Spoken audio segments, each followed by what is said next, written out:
3, 2, 1. You ready? You're listening to the Real Pineapple Podcast Network.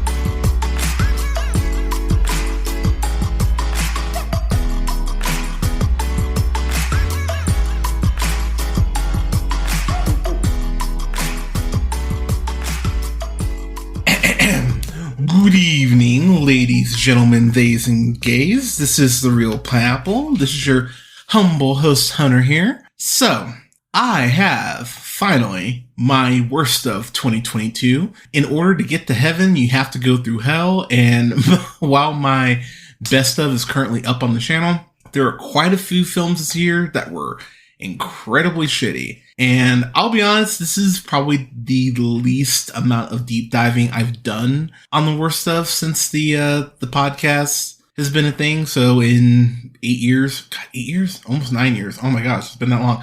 So I don't really have any not a ton of dishonorable mentions, but I've got two I'm going to throw out real quick. So I'm just going to kind of dive in. So Roland Imrich did another disaster movie.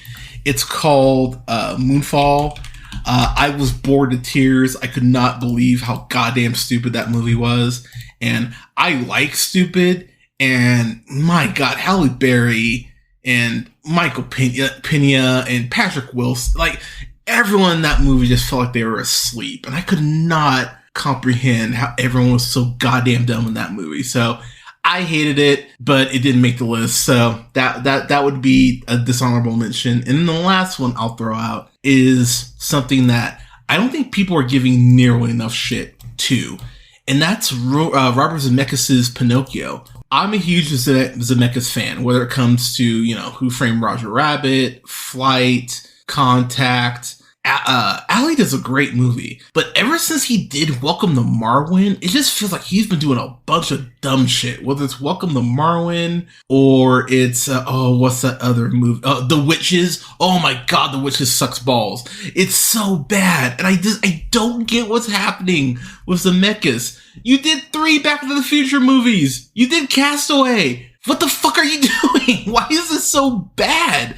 And what's his name? Tom Hanks doing a really quite offensive accent. I was like, oh my God, is Jared Leto playing fucking Geppetto? Like, it's so bad. And while I will give credit to the effects team for how Pinocchio looks, everything else in the movie just looks weird. It's just such a weird movie. And I don't like it. I do not like it at all. And it really felt like a waste of my time, which the original Pinocchio never felt like. Granted, the original Pinocchio is also much shorter. So if you want to watch Pinocchio, watch that version. Don't watch this shit. So yeah, that's the other dishonorable mention. So, all right, let me get to the list proper now. So, in the same case as my best stuff, I have a tie for number 10. Because these two movies pissed me off so bad, I couldn't determine which one pissed me off more. But these both deserve to be ridiculed and thrown through the meat grinder. So, the first one is Home Team, which is directed by Charles and Daniel Kinane. Doesn't fucking matter. It stars Kevin James. That's all you need to fucking know. So, here's the synopsis on Letterboxd, pardon me. 2 years after a Super Bowl win, when NFL head coach Sean Payton is suspended, he goes back to his hometown and finds himself reconnecting with his 12-year-old son by coaching his Pop Warner football team. Fuck this movie. Fuck this movie. Fuck this movie. I hate this movie. Kevin James is a lazy piece of shit. Can we just have that conversation at this point? I know some MMA fans, I don't know why I said it sounded so Texan right there. Good Lord. Fans. I know some MMA fans like Here Comes the Boom. Credit where it's due, I will give Here Comes the Boom a tiny bit of a pass. It's like a C+, B-. It's a fine movie. Salma Hayek helps a lot in that movie, but I think it's actually not bad. And then I saw Kevin James and Becky, where he plays this Nazi, which I'm sure is so far off for him, but he plays this Nazi trying to kill this little girl. That's a good fucking movie. So I've seen Kevin James be good, but he just keeps doing this dumb shit. And I just sit back and go, why am I supposed to fucking care about this guy? If anything, it makes me want Sean Payton to fucking fail in Denver, which, by the way, you have Russell Wilson, you will fail in Denver. But god fucking damn it, this movie is it's irresponsible. Because there's a point where the kid playing his son, I don't know the kid's name. It doesn't really matter. Oh, Tate Bloom, that's the kid's name, the actor's name. He plays Connor Payton. He flat out asks his dad, hey dad, were you going ahead and paying players for the whole Bounty Gate bullshit? And he just goes, son, it's complicated. And just moves on. The movie had a chance to actually have a set and actually go into something that is pertinent to the person that you're fucking portraying in the fucking movie, and the movie just goes, nah, it's fine. Let's just move on.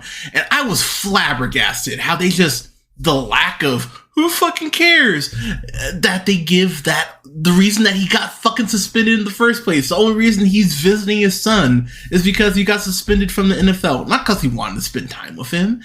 And the movie barely touches on that. The one thing I'll give this movie, I think Taylor Lautner, I don't know how good of an actor he is. I'm just going to be real. I don't. I don't think he's gotten any scripts that have really taken advantage of what I think there is some charisma there.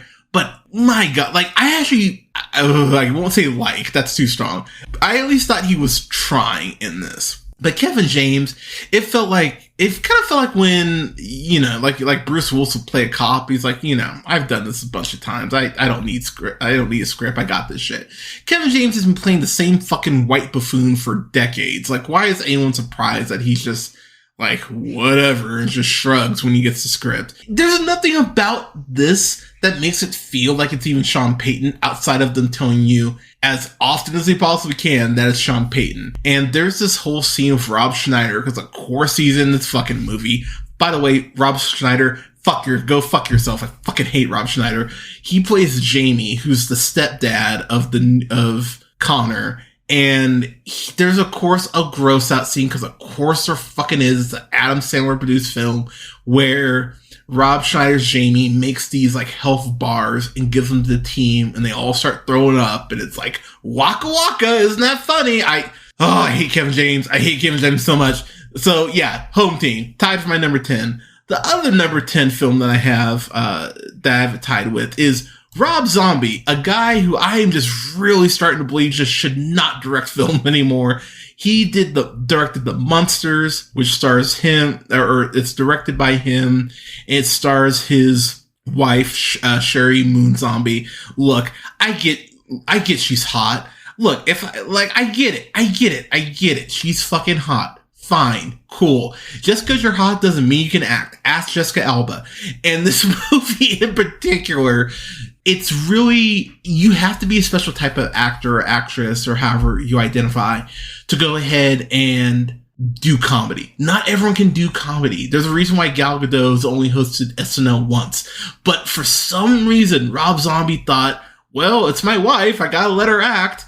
And she's terrible in this. And there's just nothing about this that even feels like The Munsters. Because I used to watch The Munsters on TV Land, and there was some really great slapstick that actually did work for me when I would watch the show. And it's incredible how fucking just nothing this movie is. The more I watched it, the more I just kept getting fucking depressed. And it feels like it's almost 2 hours. I know it's not 2 hours, but it's lazy. And I could not stop just going, why is this wasting my time? That's the thought that just kept running through my head, this is a waste of my time. I'll never get this time back. This fucking sucks. Even the old school aesthetic to the sets and everything, it feels so amateur hour-ish and Vacation Bible Schoolish. It was like there wasn't even care put into that shit. I don't get this movie. And I get that people are like, it's supposed to be bad. Nah, fam. And this is an hour 49 minutes. It couldn't even be a lean 90 minutes. How? It's so bad. And I'm sad that it exists. I really am. And Rob Zombie, just stop don't direct anything for like 5 years. I'm sure he will direct some, lame ass horror movie, but I could not believe how much this movie truly pissed me off. I hate this movie. Hate it, hate it, hate it. So, Home Team and the Munsters tied for my number 10. Oh, God fucking damn it. I hate that the movie exists. All right, moving on to my number 9 least favorite film of 2022. It's directed by Daniel Espinosa. Sure. He directed Safe House, which I actually really liked. And he directed Life. That's fine, I guess, whatever. But he directed Morbius. And Jared Leto, God help us all. They're just movies that are lazy. And that's all this movie is. It's just a lazy piece of crap. It's just the more I watched it, the more I just went, I could be doing anything else. And when you get to the whole mid-credit scene of the film with Michael Keaton, where he goes, oh, we should team up, do some good. I just went, oh my God, I don't want more of this shit to be happening. Matt Smith, God bless him, he was the only person who understood what kind of movie he was in. He played this as campy as it should have been played, but Morbius's power set is fucking stupid. The fact that his big murder spree takes place on international waters. Why are the FBI being called in? Shut up, Hunter. Don't think about it. There's so much wrong with the movie. And at the end of the day, I was just bored. And Morbius is a character who is not big enough in the comics to nearly warrant their own movie. If you want to have Morbius pop up a Blade, sure, that makes sense. I'd buy that. But Morbius to sustain a whole movie by themselves, fuck off. Absolutely a waste of time. No reason for this movie to be a thing. The fucking description on Letterboxd is the tagline: the line between hero and villain will be broken. I didn't feel like that at all. It's just a bad fucking movie. And while it did really piss me off when I initially saw it, there's somehow worse shit than I saw than Morbius. So it's lower on the list, and I'll be honest, and even I expect it to be at number 9. But it's just, oh God, it's so bad. It's such a bad fucking movie.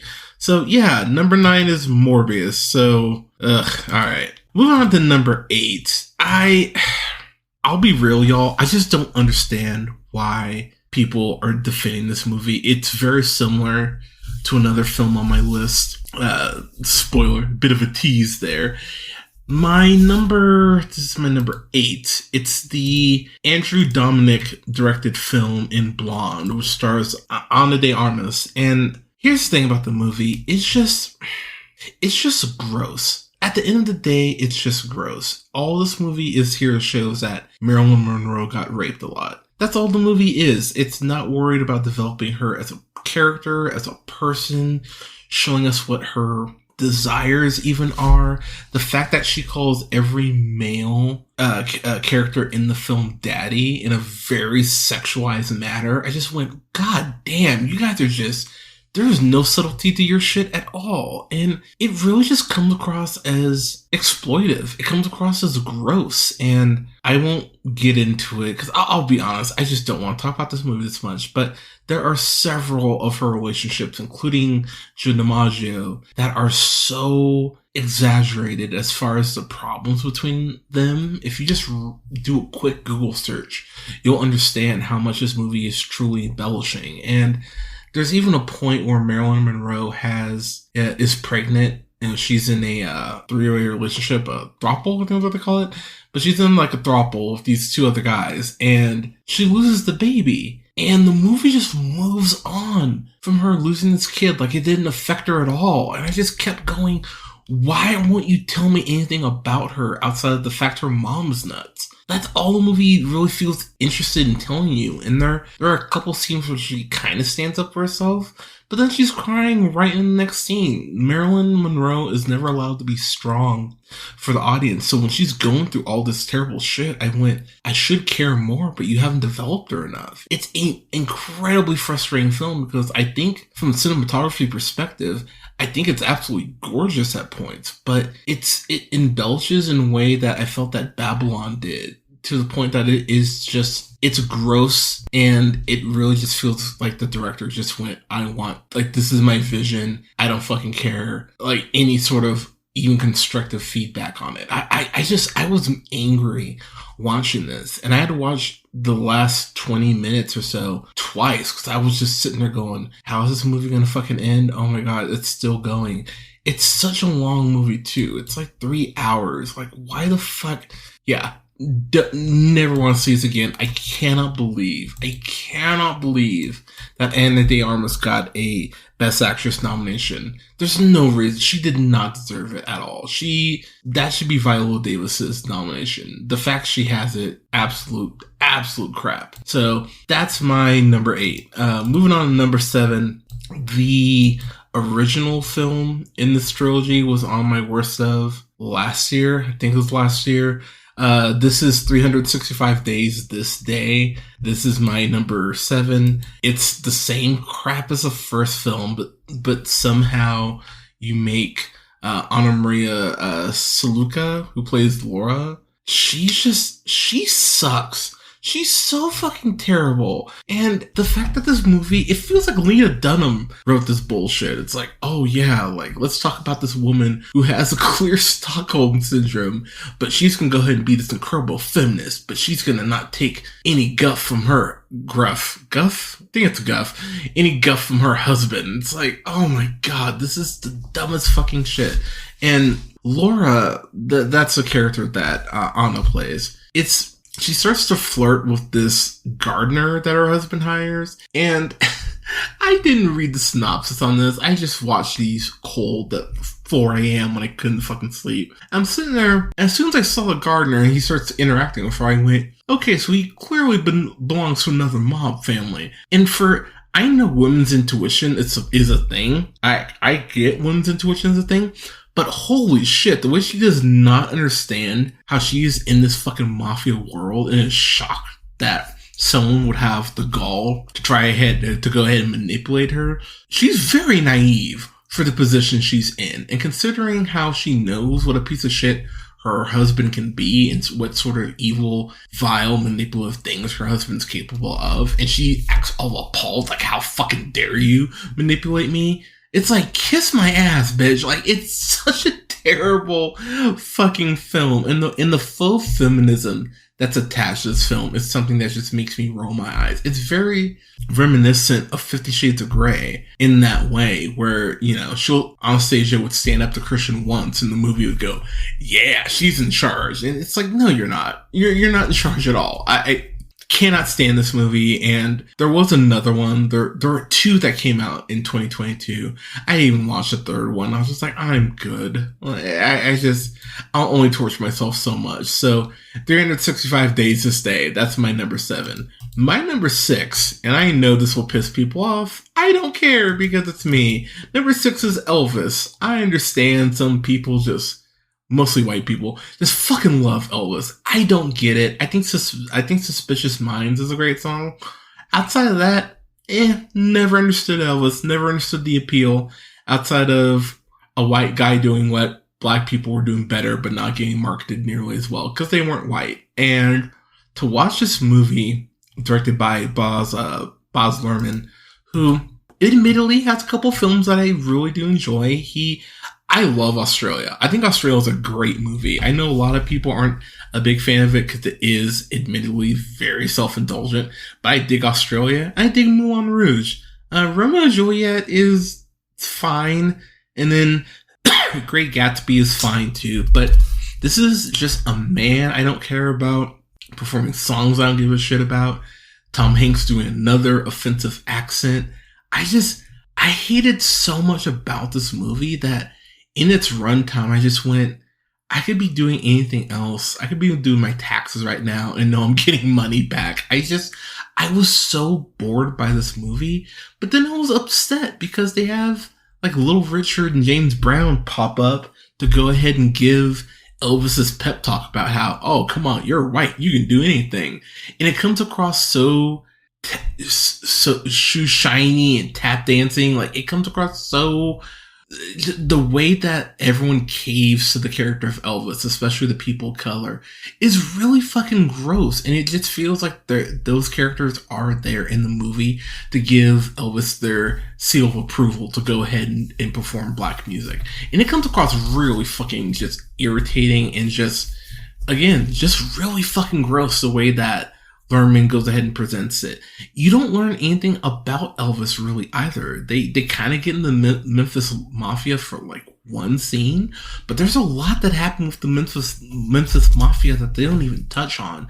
They don't talk about the fact that, you know, the woman he married was like, 15 at the time, 15 or 16, whatever, something like that. She was underage. They don't get in that shit at all. They don't get into the fact that he was that he wanted to be a fucking rat. The president at the time, I can't remember if it was Johnson or it doesn't really fucking matter. But basically, Elvis wanted to go ahead and rat on people who were smoking marijuana. So he actually asked for like a sheriff's badge or something like that, which he was granted. So there's actually some stuff about Elvis that's interesting that they just didn't go into at all. But they very clearly wanted to go ahead and go, see, Elvis didn't just steal black music. He was more than that. And I just, at the end of the day, I think what a failure of a biopic film is when I don't feel like I've learned more about the character at all.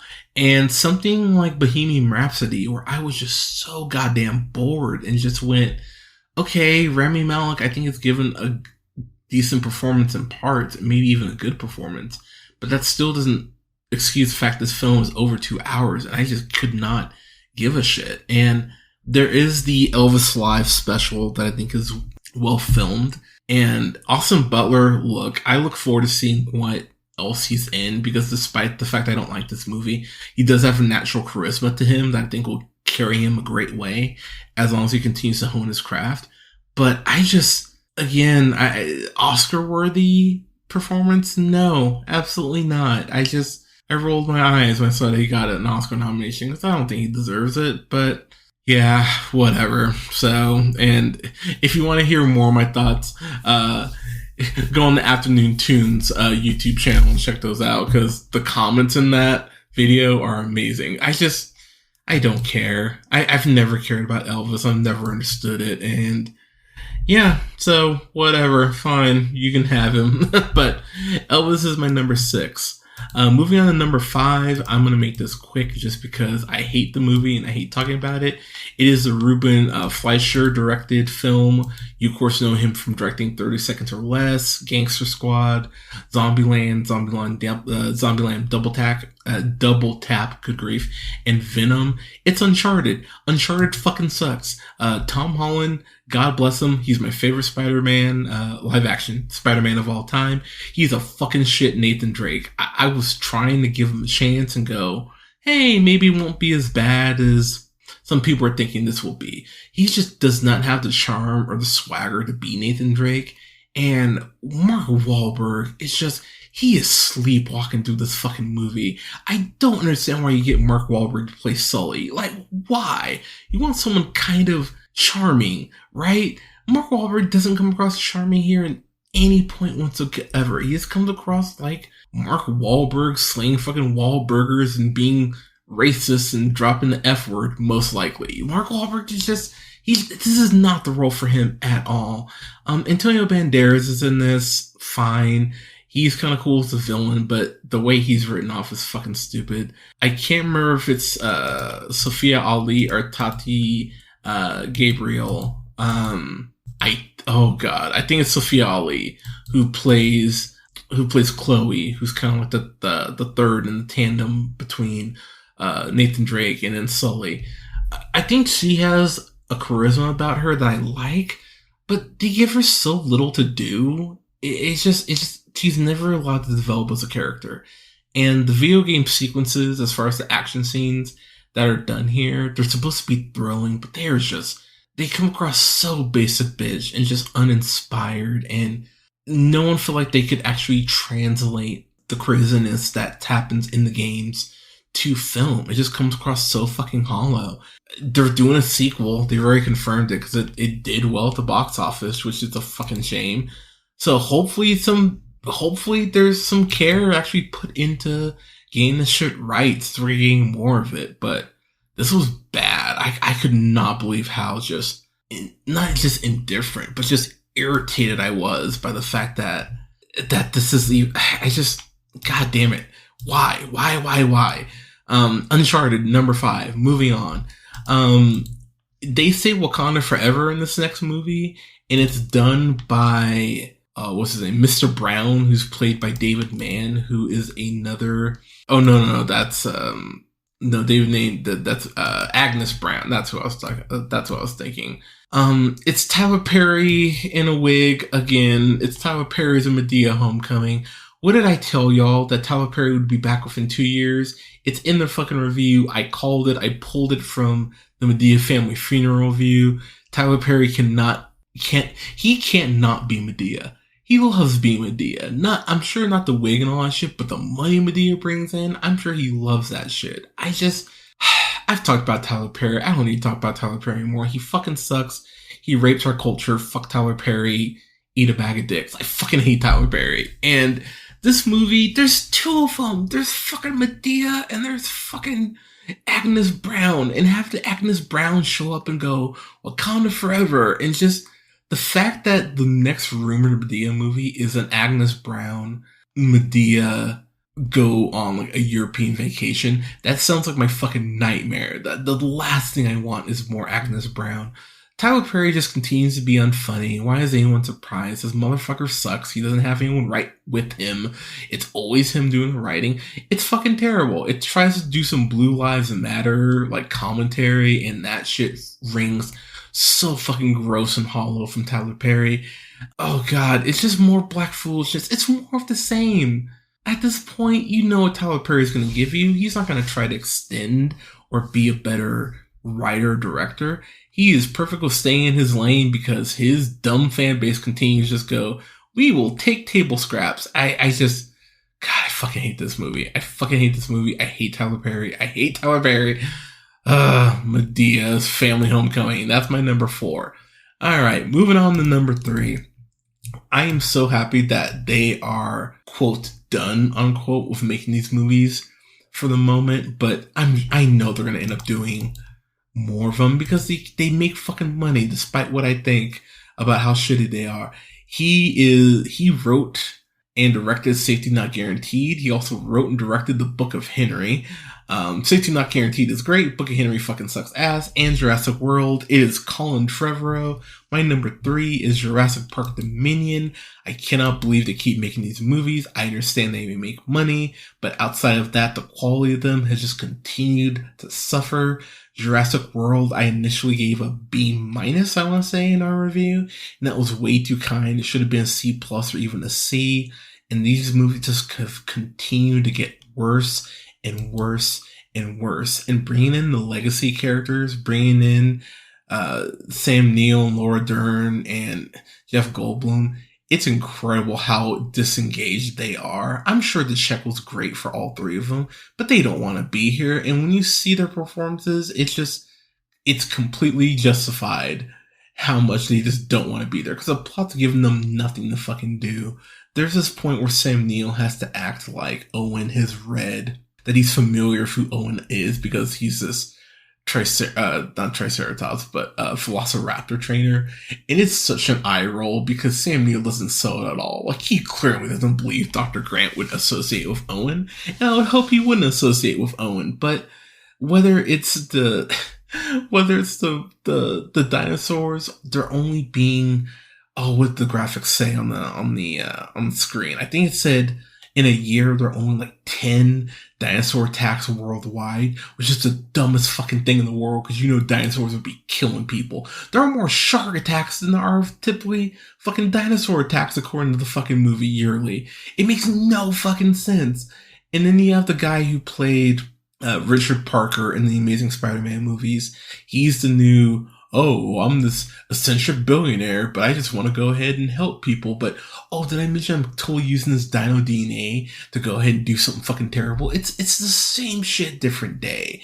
But the thing is, this movie's over 2 hours. It's over 2 hours. And there's just no point where I felt like the film had a rhythm. The fucking dinosaur clone girl who's in the movie, she's being fucking obnoxious because Owen and what's her name? Claire, Bryce Dallas Howard, fine ass Bryce Dallas Howard. They're telling her that, hey, you're part dinosaur. We can't have you just wandering around because there are people who want to capture you. And she's doing the whole, Mom, Dad, I'm a teenager. I'm gonna do what I want. It's like, oh, you fucking ignorant bitch. And it's just shit like that constantly that just had me wanting to pull my hair out. I fucking hate this movie. I hope they never make another Jurassic Park movie. Oh my god, Spielberg, how did you sign off on these for producing? How fucking dare you? Anyways, Jurassic World Dominion, that's my number 3. My number 2 favorite, least favorite movie. I'm so mad because this was a movie that some people were saying this could be an Oscar contender. Maybe this is him taking it seriously. Maybe he's turned the corner. And it's a Jazz Man's Blues. It's another Tyler Perry directed movie. We got 2 of them last year. And the thing is, this movie wants so hard to be epic and feel important and go ahead and have something to say. At the end of the day, this movie has nothing to say. Because Tyler Perry, this was the first script apparently he ever worked on. And he kept working on it and fine-tuning it and tweaking it and adjusting it to get it into this final form now. There is nothing about this movie outside of it being a quote drama unquote that separates it from any of his Medea movies. There is an actual lynching that is shown here, and the lead up to that and the character development that's done in no way justifies this insane visual that Tyler Perry goes ahead and throws up. I did think some of the jazz music, credit where it's due, was well handled, but this movie it never gains a rhythm. What's the girl's name? Hattie, who is played by Amira Van. She is the one who Bayou is supposed to fall in love with, who's played by Joshua Boone. Oh my fucking god, Bayou. Forgot his name was fucking Bayou. Their whole relationship, you're supposed to be cheering for them. But there's no reason to cheer for them because Hattie Mae, she's a fucking bitch. She is taking advantage of Bayou at every fucking turn, but he is so smitten and taken by her. He goes ahead and just shrugs her abuse off as her being eccentric and being a strong woman. And the movie really never calls her out on it because she is constantly denying that she is a black woman. And so when she is rightfully so called out on that, she just acts so high and mighty like she's not black. I went, why would I want someone this selfish to end up with Bayou? And Tyler Perry does this thing that I've talked about in several of his films that just drives me up the wall. When you are a Christian in his films, you are a doormat. You never stand up for yourself. You never set boundaries. You are just there to go ahead and let people shit on you. And the way that Bayou's journey ends and where his arc ends up, I went, you know what, dude? If you'd stood up for yourself with one of the 10 times you had a chance to, dude, you wouldn't be in this position.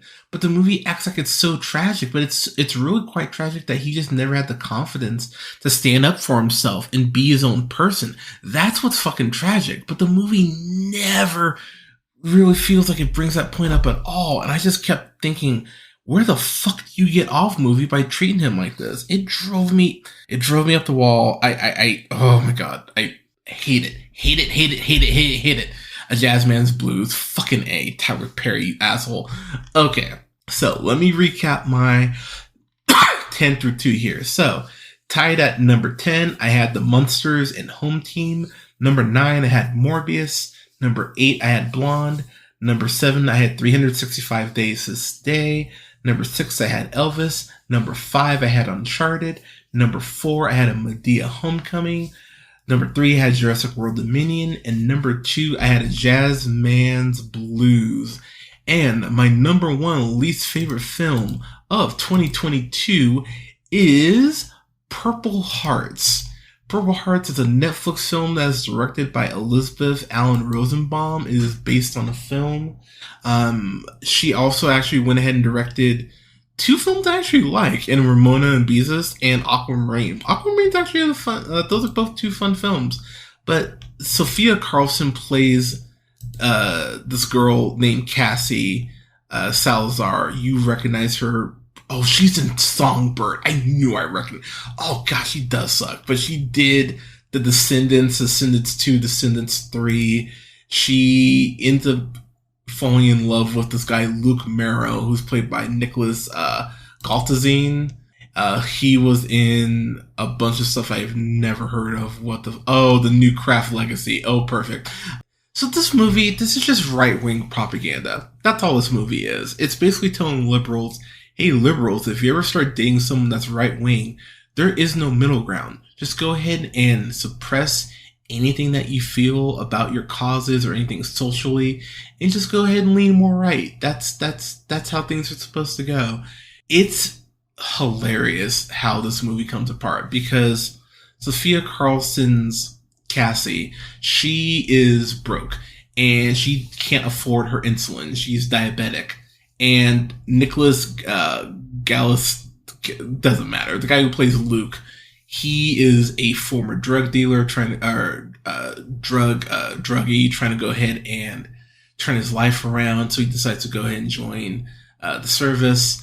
And they Sophia's Cassie and then Luke, they go ahead and decide to get married so that they can go ahead and take advantage of his military benefits. And this movie, it thinks like it's such a dunk on liberals. It really does feel like it's going, oh yeah, let's go ahead and dunk on these liberals and be like, yeah, America's the fucking best. Everyone should volunteer. USA, USA. Like, it feels like that's exactly how it feels like the film is coming across. But what's so fucking funny is that the movie really is a dunk on our healthcare system and how things are so expensive and how insulin shouldn't be that expensive, which, if you remember that whole fiasco, I won't even get into it. But it's fucking hilarious, and the movie thinks that it's being so deep and being so against the grain, when really all it is showing how, again, how terrible Republicans are when it comes to healthcare and social issues. And they have the fucking balls to have Cassie and her mom not born in the US. And so fucking Luke says, oh, you're literally an illegal immigrant. And the movie just does shit like that constantly, where I went, why should I care? Why should I care for Cassie wanting to get with Luke? If anything, Cassie's a fucking moron. There's no reason she should be with this guy. There's a point where they're going to go ahead and ship off overseas, and Luke is there with a bunch of his servicemen, and one of them stands up and goes, you know, like, toast to us going ahead and killing some fucking Arabs. And he says it just like that. And Cassie, rightfully so, goes, oh, it feels like you're making a big blanket statement about, you know, a certain type of people. And Luke's friend has the fucking gall to go, oh, what would you rather have us do? Teach them pronouns? Get it? Get us? Let us dunk on those fucking liberals. It's such bullshit. And the movie thinks it's so deep when it's the most condescending bullshit in the world. And I read an interview with Sophia Carlson talking about how she put her heart and soul into these songs, and let's just call it what it is. There's nothing about Sophia Carlson's Cassie that stands out from any other open micer that I've heard in the hundreds of open mics I've gone to. The fact that she's an aspiring musician and the way that she becomes a musician is flat out fucking laughable, because Cassie Salazar, Sophia Carlson, whoever you want to say, they cannot sing. They are not even remotely insane. They're not as good as people who go ahead and fail on The Voice. So hearing Sophia Carlson go, oh yeah, I put my heart and soul in this, and I did the music and I did the songs, I went, oh, that's why I don't like them. Like, this isn't good fucking music. It's such a piss poor message of just, again, really saying, hey, if you lean more left, go ahead and just abandon your morals and go ahead and lean more right. That's what this is about. And the way that Luke treats Cassie when they're going through this whole relationship it's laughable because he's hiding the fact that he's a drug dealer from her, or used to do drugs from her. And he is at every turn going, yeah, you took advantage of me. You married me. What the fuck? And I'm just sitting there going, dude, you're acting like you're not fucking getting anything out of this. I hate it. I hate it. I hate the movie. I hate the movie so much. Why? I get that Netflix will always have shit like this because they have quotas to fill and content, a whole fucking streaming service to fill with their obnoxious original films. But shit like this is where I just go, man, you guys it's amazing how you'll cancel Sabrina or, something like that. And yet you make shit like this where I go, this is fucking terrible. You're going to keep producing shit like this in 365 days. Like stuff like that is going to make your net worth. I hate it. I hate it. I hate it. Purple Hearts, go fuck yourself. You're shitty. You're terrible. I hate you. You are my least favorite film of 2022. So, we're done. That is it. That is the last I'll be talking about 2022 films. But everyone, what are your best of? What are your worst of films of 2022? Let us know in the comments. You can go ahead and follow us everywhere. If you go ahead and go on, you check out our socials, including our Twitter, Facebook, Instagram. Our link tree has all of our information, but just go through it real quick. You can find us on SoundCloud, Apple, Google Podcasts, Podbean, Stitcher, iHeartRadio, Spotify, Amazon Music, TuneUp, and Samsung Podcasts at The Real Pineapple. Please don't forget to like and rate the show and share it. It helps us out a lot. You can follow me on Twitch at twitch.tv/jhunterrealpineapple. You can follow me on, or like both of our pages on Facebook at The Real Pineapple. That's REEL Pineapple, and Real Pineapple Games.